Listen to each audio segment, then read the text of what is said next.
ವಾರದಲ್ಲೆಲ್ಲ ಶ್ರೇಷ್ಠವಾರ ಗುರುಗಳ ನೆನೆಯುವ ಗುರುವಾರ. ಆಲಯದಲ್ಲಿ ಶ್ರೇಷ್ಠ ಆಲಯ ಮಂಗಳ ಶುಭಕರ ಮಂತ್ರಾಲಯ.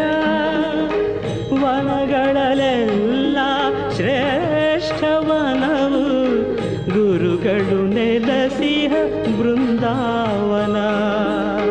ತಾರೆಯಲ್ಲೆಲ್ಲ ಶ್ರೇಷ್ಠ ತಾರೆ ಬಾನನು ಬೆಳಗುವ ಭಾಸ್ಕರ. ವಾರದಲ್ಲೆಲ್ಲ